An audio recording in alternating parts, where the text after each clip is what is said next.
Yeah. Bonjour les amis, Sabinoa, de nouveau pour un live de cœur avec Cédric Dègre,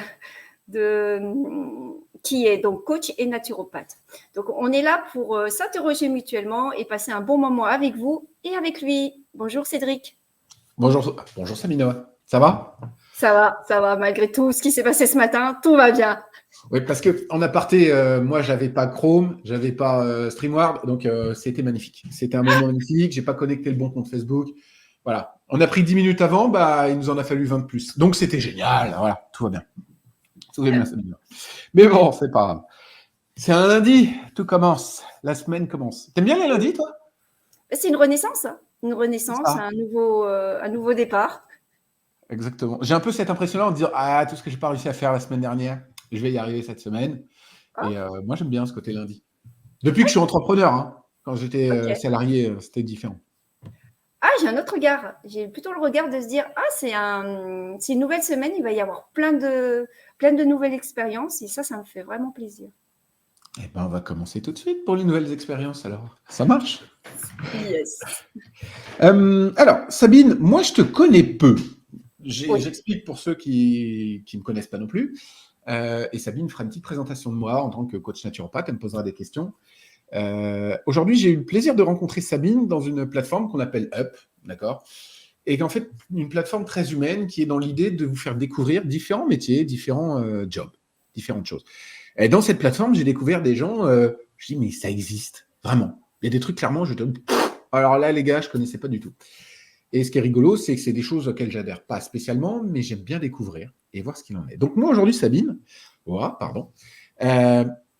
c'est quoi ton job? Qu'est-ce que tu fais dans la vie? Je m'amuse. Je m'amuse Alors, je m'amuse de différentes manières parce que l'amusement peut se faire de différentes manières. Je m'amuse parce que je fais des coachings avec des entrepreneurs et des entrepreneuses pour les mettre en valeur et leur permettre de voir leurs pépites et de les mettre en valeur leurs pépites et pouvoir après l'exprimer cette pépite. C'est ça. Et comment elles arrivent à mettre en valeur leurs pépites? Elles arrivent en arrivant à apprendre à s'aimer, à apprendre à reprendre leur pouvoir en elles, etc. Donc, c'est ce que je propose dans les ateliers, justement, Up, c'est de se découvrir les blocages, etc., et de voir comment elles peuvent mettre en valeur leurs pépites intérieures. C'est ça mon amusement aujourd'hui. D'accord. Et ça fait longtemps que tu fais ça? Non, ça fait pas si longtemps que ça, mais ce qui était à la base mon métier, c'est que je suis hypnothérapeute et que j'ai aidé beaucoup de personnes à sortir du processus d'emprise et du stress post-traumatique. Quand les gens ont vécu de la violence psychologique, sexuelle, etc. Et ça m'a amené à me dire quelle est la problématique de base de tout le monde, pourquoi on se laisse embobiner, manipuler. C'est parce qu'il y a un manque d'estime de soi, un manque d'amour de soi. Et là, ça a fait boum boum dans mon cœur parce que moi-même, si j'ai été victime de tout cela à une époque de ma vie, c'est que j'avais une très mauvaise estime de moi-même et je n'étais pas arrivée à m'aimer pour de vrai. Et j'ai lu un livre qui m'a été une révélation le titre était Lorsque j'ai appris à m'aimer pour de vrai, de Maki Sergent, si je ne me trompe pas de prénom. Et là, ça fait yes!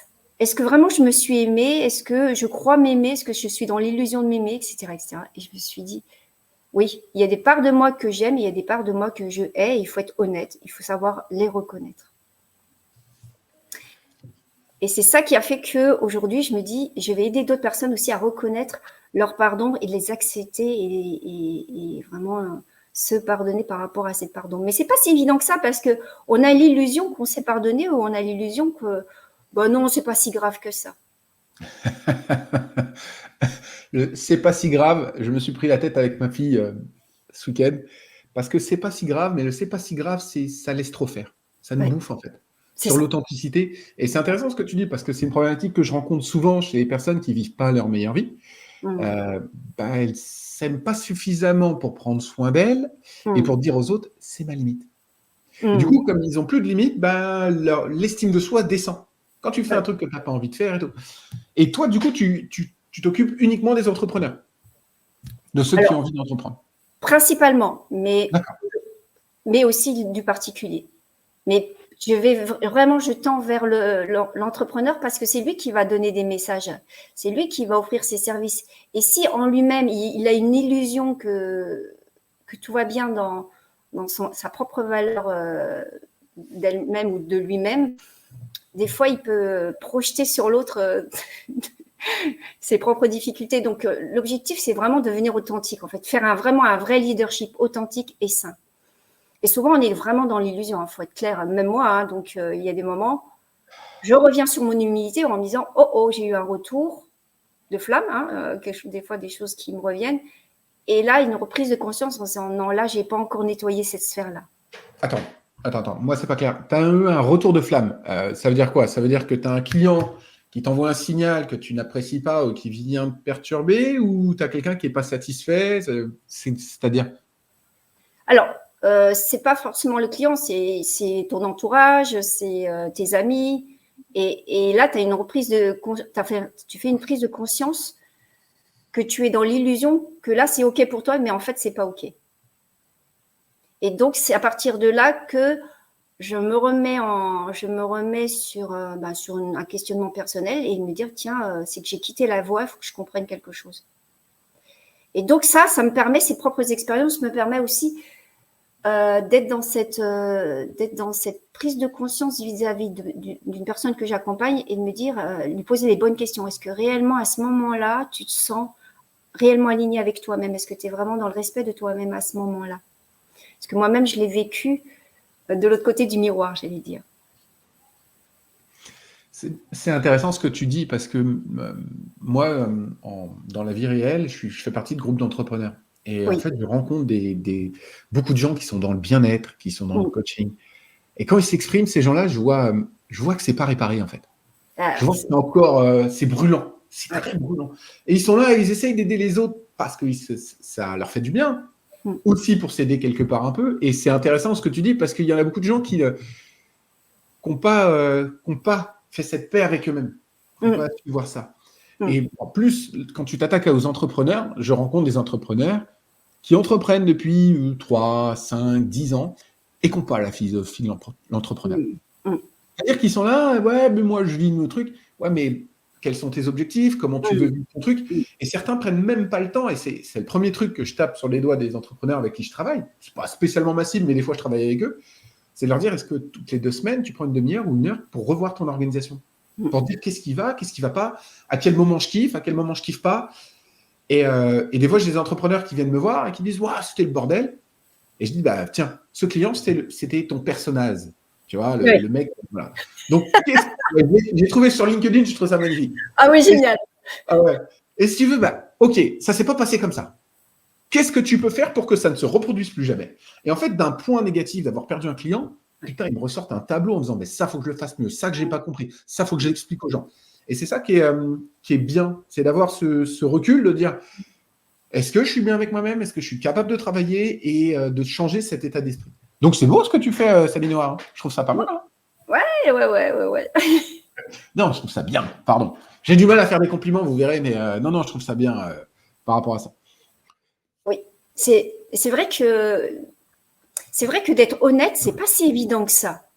On peut vite s'illusionner en disant oui, je suis authentique et prendre vraiment le vocabulaire flashy en disant ouais, c'est bon, j'ai fait un super travail sur moi et c'est OK pour vous aider. Mais en fait, je me dis qu'on n'a pas donné de réponse, on n'a donné que des questions. Pour que la personne, grâce aux questions, elle prenne du recul et elle se dise est-ce que je me suis posé cette question en fait? C'est une amie, hein. C'est une amie, elle me dit à quoi tu cours? Enfin, ça m'a vexée sur mon côté égo. Et puis je dis mais je cours après quoi finalement? Elle a peut-être raison. Sur le coup, je lui répondais ceci. Je dis mais moi j'ai pas besoin de tes réponses. J'en ai rien à foutre de tes réponses. Ce sont tes réponses à toi. Mais je te demande pourquoi tu cours, à quoi tu cours et vers qui tu cours, etc. Et en faisant ce cheminement, j'ai fait ok, j'ai compris. C'est vivre, en fait, c'est vraiment vivre vivre l'instant présent. Et en même temps, effectivement, tu as raison d'avoir cet esprit d'entrepreneur. Souvent, quand on a été coach, enfin thérapeute surtout, hein, on est plutôt dans guérir l'autre, etc. Mais si on n'a pas l'esprit d'entrepreneur où il y a vraiment des objectifs à atteindre, un parcours à suivre et puis quand même une dynamique de stratégie, je crois qu'on va quand même à une forme d'impasse. Là, on a la tête dans le guidon. En fait, tu es salarié entrepreneur. Ouais. C'est-à-dire que tu es salarié, tu attends que ça arrive, et puis un jour, ta boîte, elle est. Et là, tu n'as plus. Non, tu n'as pas réfléchi à comment faire en sorte qu'elle pérennise, comment elle fait. Si tu veux, moi, je suis entrepreneur depuis 3 ans. Je me suis posé 1000 questions. J'ai essayé plein de trucs, j'ai fait plein de choses. Et je sais maintenant aujourd'hui où je veux aller, sur quel truc. C'est pour ça que StreamYard, je ne connaissais pas du tout, parce que je ne m'en suis jamais servi. Ce n'était pas dans ma vision à court terme. Mais je te rejoins. Aujourd'hui, c'est important d'avoir cette vision au long terme.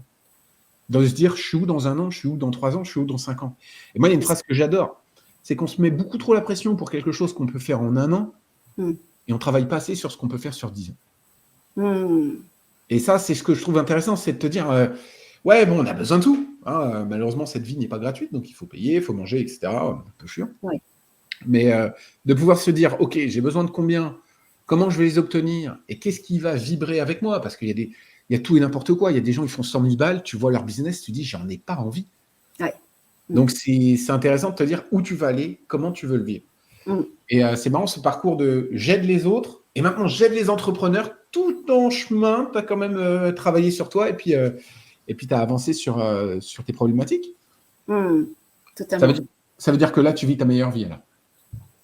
Alors là, oui, totalement. Totalement. Je me sens vibrer à 100%. Même si je passe par des moments difficiles, attention, là, je vis aussi un carrefour de vie qui n'est pas évident, je l'avoue. Mais en même temps, on n'a qu'une seule vie. En tout cas, dans ce corps-là, j'ai une seule vie, donc je veux en profiter un max. Ça marche. Et un carrefour, tu veux nous parler de ce carrefour que tu vis qui n'est pas évident ou pas? Je ne sais pas, je te pose la question, tu n'es pas obligé de répondre. Je préfère le garder pour moi. En tout cas, voilà, c'est un grand carrefour de vie. Il y a des choix à faire et il y a toute cette petite voix de ce petit crapouilleux, moi je l'appelle le crapouilleux, qui dit « T'es sûr que tu veux aller par là? Parce que là, c'est casse-gueule. » C'est cette Monsieur X, l'homme noir. Il y en a une, comment elle m'appelait ça? Une de mes scribes, elle appelait ça Monsieur Hyde, tu vois, le mec caché, qui fout le bordel. C'est intéressant parce que cette partie-là qui vibre, elle a 2 choses. Elle te donne un message du passé. Elle dit, moi, j'ai vécu différemment, je suis pas bien. Et c'est ce qu'on appelle la zone de confort inconfortable. D'accord? Carrément. Le cerveau, il connaît. C'est de la merde, mais il en bouffe tous les jours, ça passe. Et il se dit, mais qu'est-ce que ça va être demain? Et ça, c'est un truc où aujourd'hui, beaucoup de gens disent je vis une vie de merde. Et moi, je rencontre trop de gens qui ont une vie de merde et qui ne sont pas capables de dire viens, je sors, viens, je passe à l'étape d'après. Et ce petit monsieur Hyde, c'est intéressant de l'entendre parce qu'il fera toujours partie de toi. Et oui. Mais c'est aussi important de l'éduquer et de dire regarde ce que j'ai fait et je ne voulais pas au début. Regarde tout. Et en fait, le chemin qu'on fait, c'est un chemin qui nous montre qu'en fait, on est sur la bonne voie. Oui. Alors, certains tombent, parce qu'il y en a, quand ils sont au fond, ils savent qu'ils peuvent remonter. Donc, ils disent, ça ne peut pas être pire. C'est OK. Je pense qu'il y a d'autres façons de le faire. Après, chacun trouve midi à sa porte. Mais c'est intéressant de voir que tu as ton petit crapouilleux, c'est ça? Oui, je l'appelle le crapouilleux. Parce qu'en fait, avec une patiente, je voulais l'appeler crapule, pouilleux, et c'est devenu crapouilleux dans la bouche. J'ai trouvé ça génial. Crapouilleux. Mais c'est ton crapouilleux. C'est marrant, ouais. Et puis, si toi, ça te parle, ça marche encore mieux. Donc, c'est génial d'avoir ce petit crapouilleux qui veut te faire peur et tout. Et puis, en même temps, comme tu dis, moi, si tu veux, on parlera de moi plus tard, mais il y a un moment, il faut le faire. Il faut avancer sur les choses. Ouais, et il y a un dicton que j'adore, c'est fais ce que tu dois, advienne que pourra. Donc, tu parlais tout à l'heure d'être en harmonie avec soi-même. Moi, j'ai toujours dit que j'avais une paire de couilles. On la pose sur la table. Je m'en suis servi, pas toujours dans de la bonne façon. Mais je disais, ouais, c'est comme ça et tout. Et ce qui est intéressant, c'est qu'elle me servait, moi, à me défendre. Mais que quand tu commences à vivre les choses, à les ressentir, et à voir quand est-ce que les gens, justement, viennent te perturber, ce que tu as dit, moi, j'ai trouvé ça génial, de dire, waouh, il me perturbe. S'il me perturbe, pourquoi il me perturbe? Et c'est là où plus tu comprends ça, moins il te perturbe les gens. Et plus tu es là, en complètement. fait, c'est la fête, t'es trop bien. Tu vis ta meilleure vie, comme tu disais. C'est ça, exactement. En fait, quand tu as vécu des choses qui sont très difficiles, et je suis vraiment passée par des passages, alors plus que douloureux, et tu peux pas, quelque part, quand tu l'as vécu, tu peux pas avoir pire, enfin, à part mourir, bon, et encore, c'est mourir, je suis même pas sûre que ce soit le pire des choses. Mais enfin, bref, il y a toujours un espoir, il y a toujours une synchronicité qui va se mettre en place. C'est vraiment de regarder le verre à moitié plein, et je trouve ça génial finalement. Je trouve ça génial. Et aujourd'hui, je suis devant toi et je bois tes paroles. Je me dis, tiens, il est en train de m'enseigner, c'est cool. Même que c'était pas du tout l'objectif, et je trouve ça génial. Et en fait, ça va être ton tour maintenant que je t'interroge sur ce que tu fais, mon cher Cédric. Maintenant que tu m'as cuisiné, c'est ton tour. Il n'y a pas de souci. Avant, on va faire juste une aparté. Moi, c'est ce que j'aime. Moi, j'aime bien le 1 plus 1 égale 3. Oui, c'est vrai, totalement. D'accord? Tu m'apportes un truc, je t'apporte un truc. De ça va ressortir des idées pour moi, va ressortir des idées pour toi. Même les gens qui vont regarder, ils vont se dire « Oh putain, c'est génial, j'adore, il est beau gosse, sa coupe de cheveux, trop bien. » Peu importe. Mais c'est ça qui est important, c'est de voir que l'échange nous fait évoluer. Et ça, c'est… Tout seul dans son coin, on est malheureux. Tout seul dans son coin, on ne peut pas être heureux non plus. Donc, il faut pouvoir créer ça et pouvoir échanger. Et c'est pour ça que sur la plateforme de Up, donc, qui permet de rencontrer différents praticiens à des prix ridicules, ben, je vais voir des gens. Et même Mel, qui s'occupe de ça, elle me dit « Mais qu'est-ce que tu fais là, Cédric? C'est pas pour toi. » Je dis « Je sais pas, mais je viens voir. Je viens découvrir. Promis, je dis rien, mais je regarde. » Et là, je fais « Ah ouais, lui, il faut que ça comme ça. » Et tout. Et c'est ça qui est génial. Donc, j'ai pas pu aller voir tout le monde. J'irai peut-être en fonction de plein de choses. Mais voilà, c'était quelque chose qui était intéressant. Allez, j'arrête de parler, Sabine, à toi. Justement, c'est toi qui vas parler, mais cette fois-ci de toi. Alors, quand tu étais petit, tu étais comment comme caractère? J'étais un peu gras, un peu introverti. Oh, voilà. Ok. Et après, je suis devenu physiquement plus fort, moins introverti, grande bouche. Voilà, il se la raconte. Il fait du théâtre, il fout le bordel en classe, il monte les pièces. Quoi? Il y a eu un événement qui a provoqué ça? Qu'est-ce qui s'est passé? Non, je pense que c'est une prise de conscience. C'est une prise de conscience. J'ai constaté que j'ai lu mon premier livre de développement personnel avant mes 12 ans. Ah oui. Et en fait, c'est rigolo, c'était un livre où il se donnait des défis. Le petit garçon se donnait des défis. Et dans ces défis, il y en a 3. Il y en a un, je ne me souviens plus de ce que c'est. Il y en a un, c'est de porter une courgette toute la journée autour du cou. Et là, tu fais, mais pourquoi porter une courgette toute la journée? Et en fait, c'est pour que le regard des autres ne t'impacte pas. La courgette, je ne l'ai pas fait. C'est le seul des 3 défis que je n'ai pas fait. Non, ça, je n'ai pas fait. Je dis, ouais, c'est bon, j'ai compris. Le deuxième, c'était pas de manger pendant 24 heures. Ok. Donc, il dit, bah, tu manges pas pendant 24 heures, c'est ça. Et c'est rigolo parce que ce livre-là, en fait, il est fait en mode petite histoire. C'est un garçon qui vit des histoires. Son père, il arrive dans la chambre, il dit, bah, qu'est-ce que tu fais? Ah, c'est quoi cette histoire de courgette? Hop, il lit le livre et il lit jusqu'à la fin. Et à un moment, le livre dit, ne lisez pas jusqu'à la fin. Mais le père, il s'en fout. Il lit jusqu'à la fin. Il dit, très bien. Il lui rend le livre et il s'en va. Et du coup, j'ai pas mangé pendant 24 heures. C'est difficile et c'est vachement formateur. C'est comme ça que je te parlais tout à l'heure des coudes qui poussent, tout ça. Et ben, c'est comme ça que ça commence. C'est quand tu commences plus à faire comme les autres. Et je me souviens que ma mère, ce soir-là, elle avait fait des paires d'odus. Paires d'odus, pâtes, un truc qui est une tuerie, tu vois, ça se mangeait tout ça. Ouais. Et ce soir, je fais, ils me défient ces gens. Et j'ai tenu. J'ai tenu et j'ai réussi à pas bouffer pendant 24 heures. Et après, j'ai fait les autres trucs du livre et tout, c'était pas mal. Et je pense que c'est là où j'ai commencé à me dire, mais en fait, faut que ça change. Faut que ça change, faut qu'il y ait des trucs qui changent. Alors, tu fais comme tout le monde, tu suis ta vie. J'ai fait plein de trucs, des erreurs, plein de choses. Et après, je pense que c'est là que ça a commencé. Si vraiment je devais être honnête, c'est là que ça a commencé où moi, j'étais très susceptible. Maintenant, je m'en fous. Les gens, ils me parlent. Je fais, ouais, je suis pas d'accord.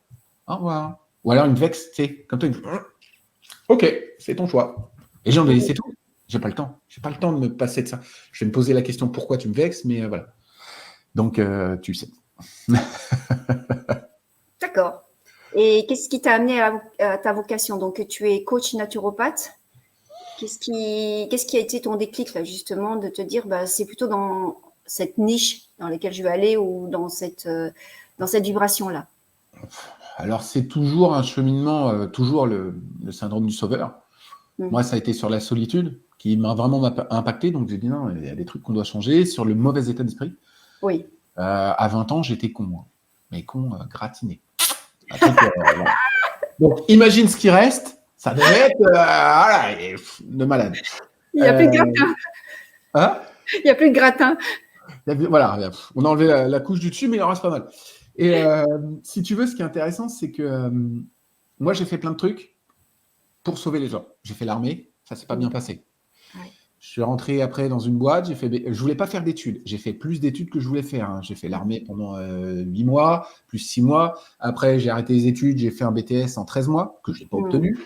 Parce que tu comprends, les gens, ils n'ont pas le temps sur un examen oral de t'écouter, ils s'en foutent et ils disent non, mais c'est de la merde. Et puis, ils te souhaitent une bonne journée. Et après, je suis entré dans une boîte où là, j'ai voulu changer de service. Je me suis pris la tête avec un chef qui était clairement un pervers narcissique qui aimait que ses collaborateurs pleurent. Sauf que moi, je ne suis pas quelqu'un qui pleure et je ne suis pas quelqu'un qui me laisse faire. Donc, j'avais appris beaucoup de choses. J'avais appris à mettre de l'eau dans mon vin, mais j'avais toujours ce « non, les gars, on ne va pas faire. C'est n'importe quoi ». Donc, moi, je le tenais tête en réunion. J'ai eu un entretien avec lui et ma chef qui était magnifique. Ils étaient là pour me dégommer. Et cet entretien, j'ai utilisé la magnifique technique des 10 secondes. Je vous le conseille à tous. Vraiment, c'est la meilleure technique pour être tranquille. Il faut savoir que quand on ne parle pas, c'est l'autre qui parle. Eh oui. Donc, les managers ont une technique, c'est de te laisser parler. Donc, moi, j'ai retourné cette technique contre eux et chaque fois qu'ils me posaient une question, je comptais 10 secondes dans ma tête.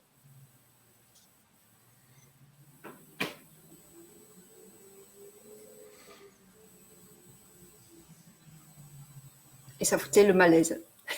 Tu vois, tu es en train de parler. Tu es en train de parler. Et on n'a pas fait les 10 secondes. 10 secondes, c'est très long dans leur tête. Oui.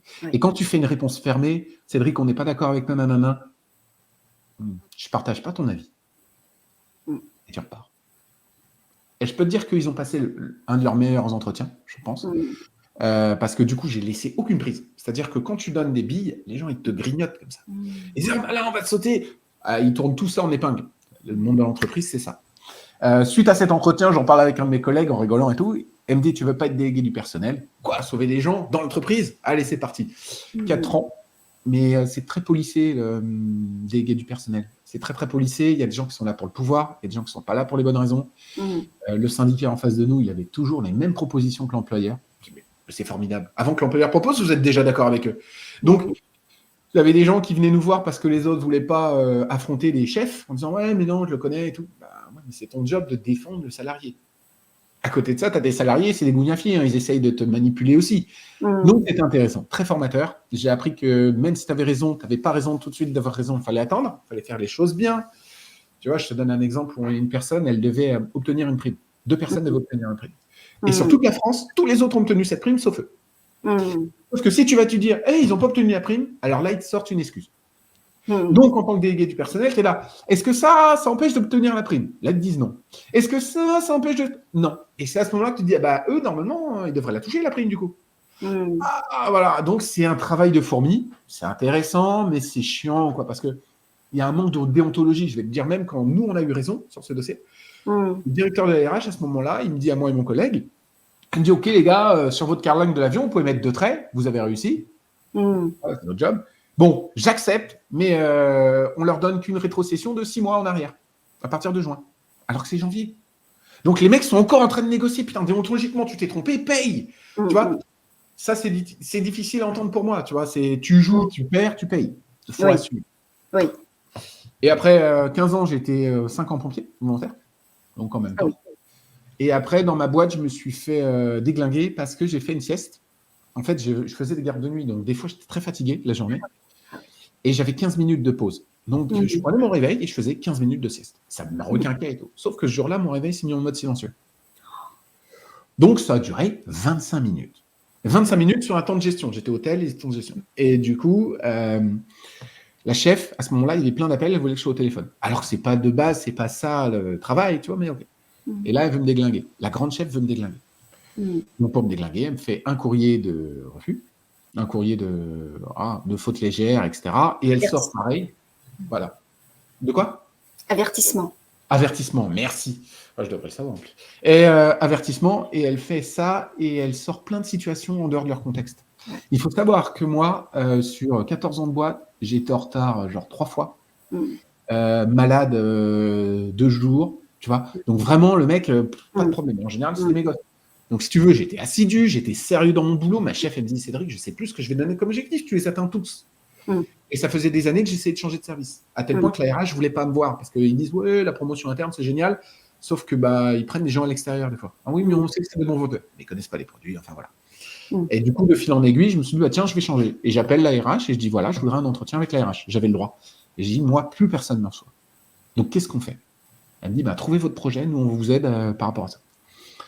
Et j'ai voulu trouver un projet. Et en fait, la naturopathie, moi, je pensais que c'était des huiles essentielles. Rien à voir. C'est une approche qui est holistique, qui va être sur la santé, qui va être sur l'hygiène de vie, l'activité physique, etc. Donc, on est beaucoup sur des changements de vie pour avoir une meilleure énergie. Et quand ils m'ont expliqué ça, j'ai dit, ouais, la naturopathie, je veux le faire. Sauf que la naturopathie n'est pas reconnue en France. D'accord ? Donc, du coup, je n'ai pas pu me faire financer par la région. Et là, ma RH m'a dit, mais viens, Cédric, on te vire. Et on te paye ta formation. Et j'étais pas prêt. Si tu veux, j'ai fait un programme sur 3 ans. J'avais même rajouté la sophrologie pour avoir une partie mentale, tu vois, parce que je savais que ce serait complémentaire. Et quand ils m'ont dit ça, je dis, ah ouais, combien? J'aurais demandé 80 000 €. Ils ont dit non. Donc, je dis, OK. Et du coup, j'ai arrêté, moi, le travail de salarié. Je ne me voyais pas entrepreneur. Pour être clair, je ne me voyais absolument pas entrepreneur. Aujourd'hui, je ne me vois absolument plus redevenir salarié. C'est notre problématique.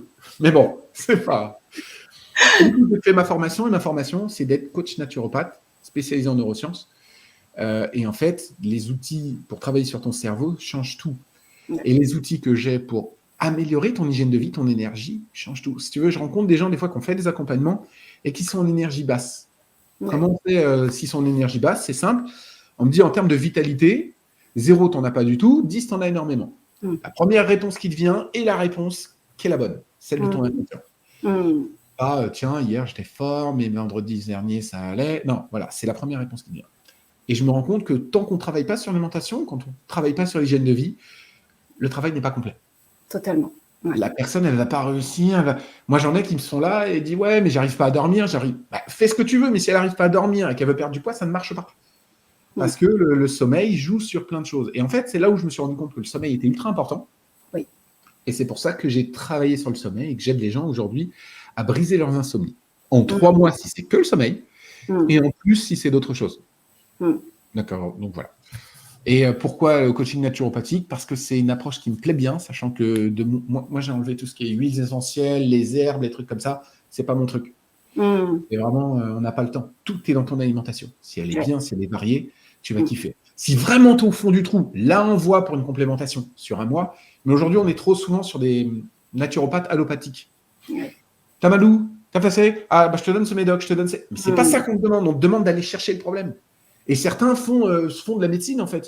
Font de la médecine. Ils sont comme les médecins. Oui, je sais pas, je n'ai pas les connaissances. Tu prends ça, ça ira mieux. Mais encore une fois, traiter un symptôme n'est pas traiter le problème. Totalement. Donc, voilà, tu peux... moi, ce que j'avais comme grosse expression, et je la garde toujours, c'est quand tu as besoin de points de suture, tu ne mets pas un pansement. Tu as besoin de points de suture. Non, mais c'est ça. Il faut arrêter... Et aujourd'hui, notre système de santé, mais là, allez, viens, on dévie. J'arrête de parler. À toi. À toi, Sabina. Moi, je te fais tout le live. Hein. Ah non, mais c'est super important ce que tu es en train de dire parce que c'est justement un changement de paradigme. Parce qu'aujourd'hui, on est dans une société où tout doit aller vite, tout doit avoir une solution immédiate. Et en fait, si on retrouve les lois de la nature, ça se passe pas vite. Ça met un temps, une croissance, une maturation pour arriver aux fruits. Et je pense qu'on est basé sur ça et c'est ce que tu es en train de nous dire en fait. Si on reprend au début cette prise de conscience justement on a de la valeur et donc ce qu'on va mettre dans notre bouche ça a de la valeur et que ça a une conséquence sur notre bien-être. Waouh! Il y a une statistique qui m'avait fait flipper quand j'étais au lycée. Les CSP, catégories socio-professionnelles, on n'appelle plus les gens comme ça maintenant. Les catégories socio-professionnelles hautes vivent plus vieilles que les catégories socio-professionnelles basses. Et on se rend compte que ce n'est pas une question d'argent, c'est une question de mentalité. Oui. C'est-à-dire que C'est sûr que quand tu n'as pas beaucoup de sous et que tu achètes de la merde, c'est chiant. Là-dessus, on va être clair, hein, les loyers augmentent, l'électricité augmente, c'est ultra chiant. Mais aujourd'hui, on se rend compte que la philosophie transforme le truc. Plutôt que de t'acheter ton pot de Nutella de 5 kilos et te le bouffer comme ça, bah, si 2 secondes tu arrêtais de prendre. Moi, j'ai beaucoup un problème avec les produits carnés, d'accord, tout ce qui est viande, tout ce qui est poisson, qui sont trop présents dans notre alimentation. Il y a 100 ans, on ne la voyait pas autant. Donc aujourd'hui, on rajoute à ça les céréales qui sont présents depuis 2000 ans, enfin 4000 pour être exact. Voilà, c'est trop présent. Et aujourd'hui, on oublie trop souvent la part des légumes. Et tu te dis que si la philosophie de te dire, ok, j'ai un métier qui est physique, mais viens, je fais une petite séance de sport le soir, viens, je fais, ouais, t'es fatigué. Sauf que ça va faire du bien à ton corps. Tu vas le nourrir, lui. Moi, j'ai souvent des gens qui me disent, ouais, mais toute la journée, j'ai un travail physique. Tu fais quoi? Bah, tiens, par exemple, je suis serveuse. C'est de la merde. Parce que quand tu es serveuse, tu fais ça. Quand tu fais une marche de 15 minutes, ton corps ne travaille pas de la même façon.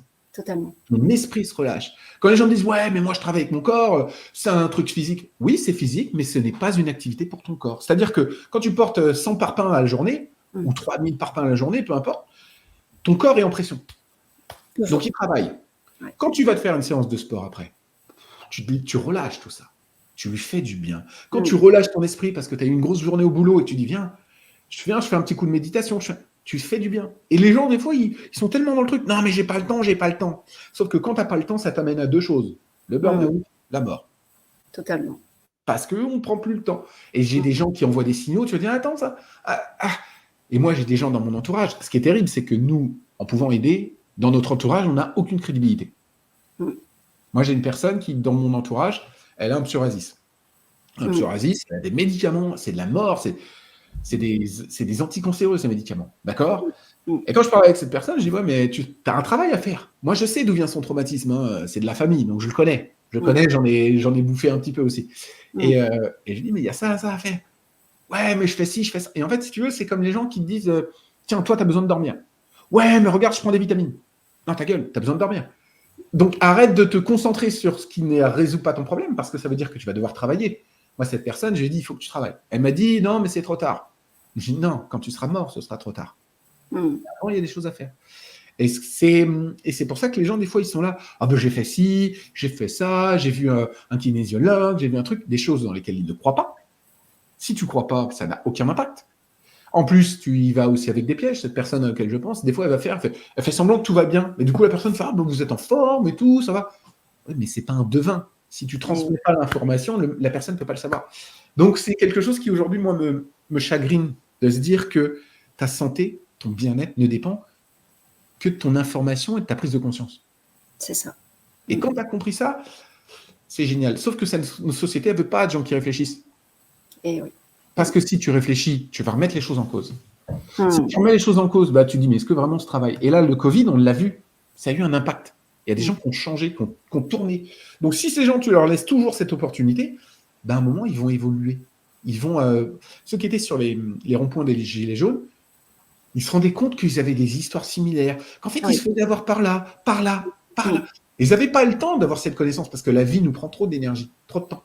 Donc, quand ils ont compris ça, ils ont dit waouh, putain, c'est un truc de dingue. Donc, si aujourd'hui on laissait du temps aux gens, on apportait de l'information, et je ne te parle pas de touche pas à mon poste ou des conneries comme ça, où on est sur l'émotion et pas la réflexion, mais les gens vont évoluer. Et comme ils vont évoluer, ils vont dire attendez, les gars, il y a 2-3 trucs à remettre.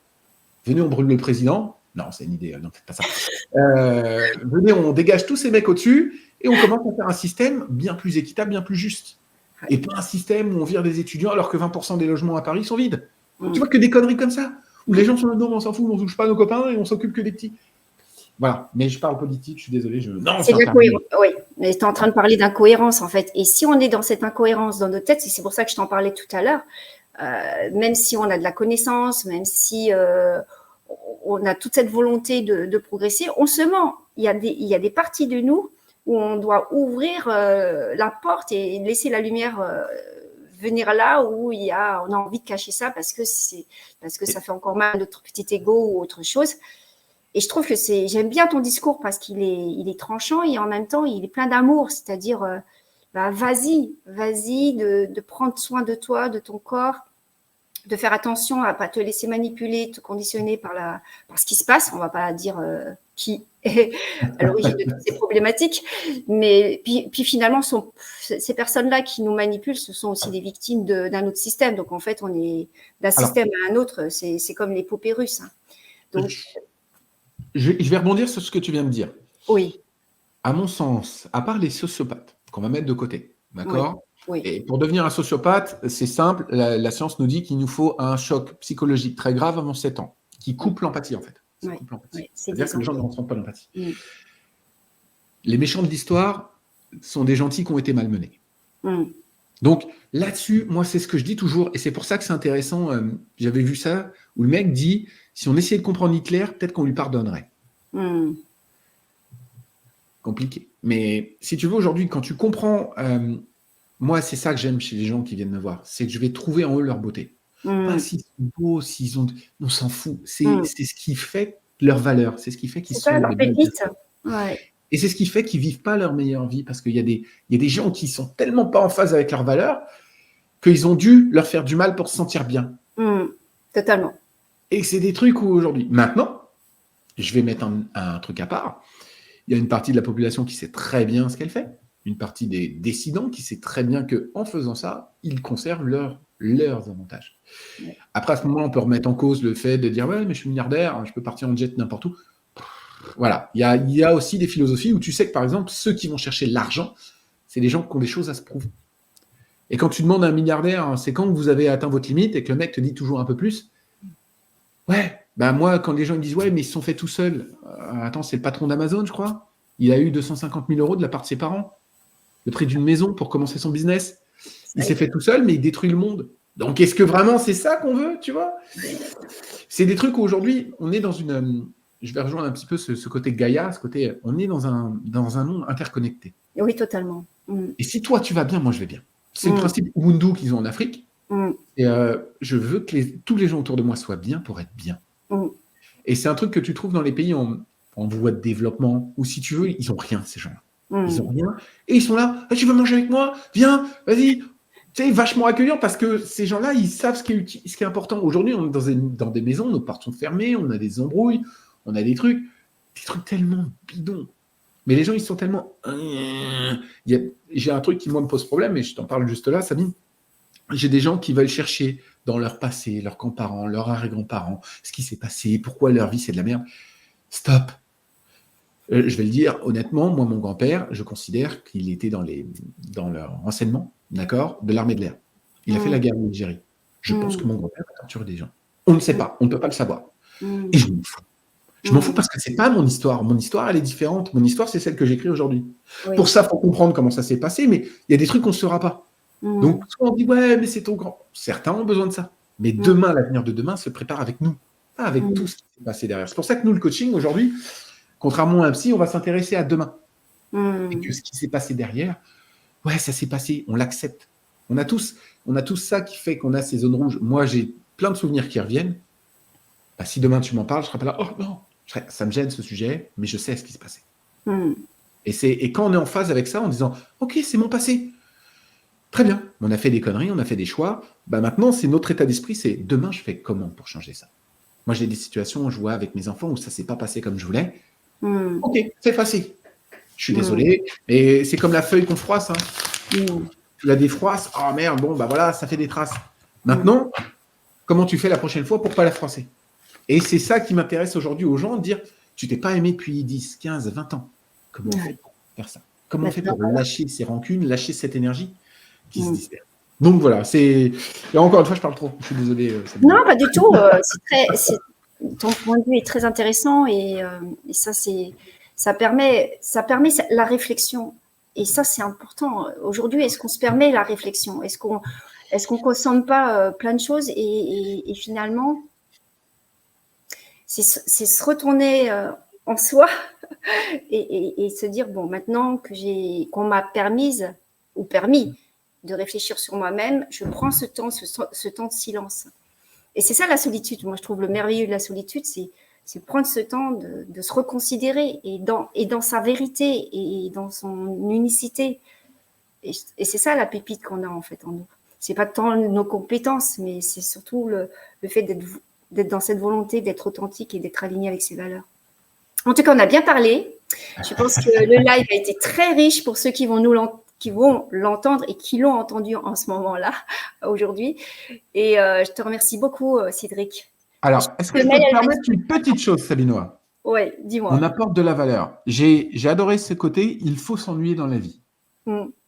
Donc, moi, je vais proposer 3 trucs pour s'ennuyer. D'accord? Vas-y. Ça commence par un compteur sur les réseaux sociaux. Oui, c'est vrai. On va dans paramètres, accessibilité, réseaux sociaux. Vous pouvez mettre un compteur sur chacun des réseaux sociaux. Donc, tout de suite, quand vous avez passé vos 30 minutes, moi j'ai mis 30 minutes sur mes 3 réseaux sociaux principaux, tu es là, tu fais « Ah mince, j'ai traîné un peu plus longtemps. » Donc ça, c'est cool. Ça permet tout de suite de dire « Viens, on prend ce temps pour s'ennuyer. » Donc, il faut apprendre à s'ennuyer. Donc, la deuxième chose qu'il faut faire, c'est être seul, soit par une balade, soit par une méditation, sans téléphone, sans rien.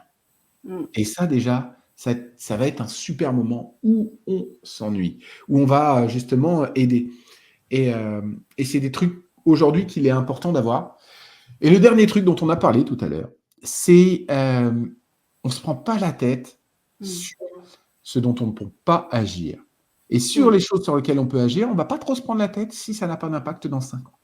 Si dans 5 ans, ce n'est pas un souvenir, ça n'a pas d'impact, on laisse. On laisse couler. Et on va laisser plein de trucs en chemin. Et il y a des trucs, si tu veux, moi je me suis rendu compte de 2-3 choses. J'ai revu mon organisation la semaine dernière, il y a des trucs, non, ça dégage. ça ne prend du temps pour rien, c'est pas utile. Ouais. Donc c'est intéressant d'avoir toujours ce temps où on se remet en cause. Ouais. Mais voilà, je ne parle plus. Pardon. Merci Sabinois pour ce direct. Oui. Et cette interview. Et comme ça, je découvre ton univers et puis aussi ton job, comment tu le pratiques. Je te remercie beaucoup. Et donc, pour ceux qui nous ont écoutés et qui ont besoin d'en savoir plus sur Cédric, il y aura un lien. Et si d'autres personnes désirent me connaître plus, il y aura aussi un lien. Si d'autres personnes sont intéressées par la communauté UP, H-U-P, dirigée par la fondatrice Mel, il y aura aussi également un lien. Je vous remercie beaucoup de nous avoir écoutés, entendus, prendre ce temps. Et puis, à très bientôt. Au revoir. Au revoir. Au revoir, Cédric. Merci beaucoup. Au revoir, Sabine.